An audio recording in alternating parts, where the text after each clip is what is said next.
fact or fiction, separating the truth from lies, the Darlie Routier trial, the introduction, the who's who, the Routier statement, the arrest warrant, author Barb Davis, the myths. We've been through all of them.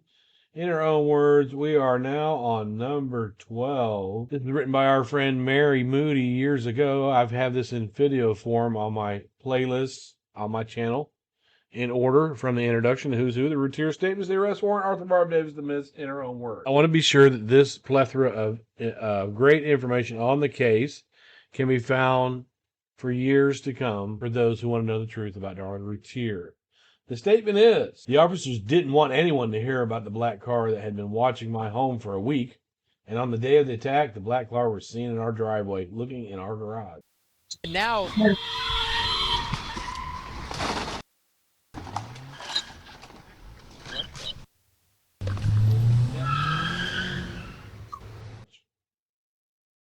I'm going to have some commentary on this one as well. Contrary to Darlie's statement, the prosecution was actually the first to question Helena Casaban about the black car. She and her daughter, Barbara Jovel, were leaving Darlie's house on June the 5th when they saw a black car exceeding the speed limit.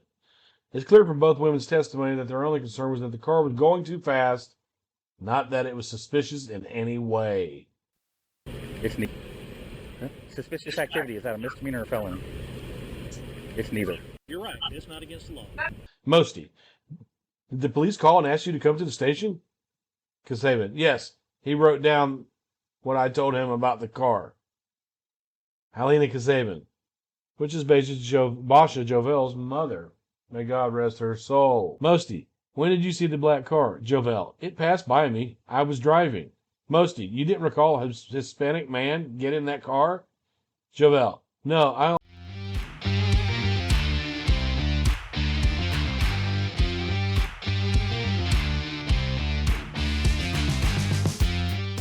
Saw the back of the car.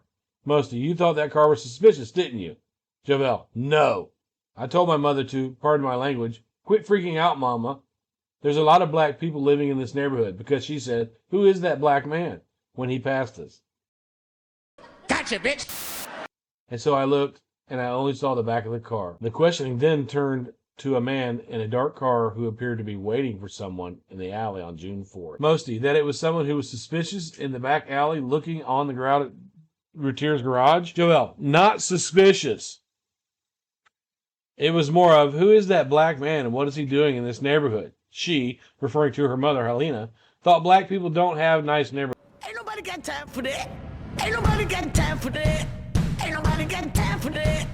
Ain't nobody got time. Ain't nobody got time. Ain't nobody got time for that. They are from Poland. Karen Neal testified that she had seen a black car a few times the month before the murders. She saw it speed off once, but on another occasion, he would slow down. It wasn't uncommon for people, as they went around the corner, slow down and look at the Routier's fountain. So I saw him doing that. She also claimed she told Darren about it, and that he seemed concerned, but apparently not concerned enough to report it to police, or at the very least, activate their burglar alarm. This fountain, they spent $6,000 on it. It's right there on the corner, and it's got lights. See the lights that would shine up, and it would bounce off the water. It's like, look at me! So people would look at it. They would slow down when they went around, like, wow, that's cool to have in your yard. Conclusion. Not a single person could identify the make of the car or the license plate number, nor could they describe the driver. Karen Neal wasn't even sure if it was a man or a woman behind the wheel. Darlie's supporters have attacked the police repeatedly for not finding this car. Predictably, they will find no fault when Darlie's many lawyers and private investigators are for failing to track it down. The defense had subpoena powers and investigatory powers. If they were so sure this vehicle was connected to the crime, they would have found it. Law enforcement has to go where the evidence leads them. At the end of the day, the evidence led them directly to someone inside the house, not to someone outside. To suggest that police should have chased down an exclusive black car without a make, model, or plate number all over the state of Texas is at the height of absurdity. In addition, there is no testimony to support Darlie's contention that a black car was seen in our driveway on the day of the attack. Which brings me back to Rich Prater. You can see the video where he said, "Oh, that car, that Barry Fife, he had that car crushed." Or we have a plate number. He said, "We have a plate number now." Not really shouldn't say nothing, but we have a plate number. It's in my videos. Justice for Devin and Damon. What a clown.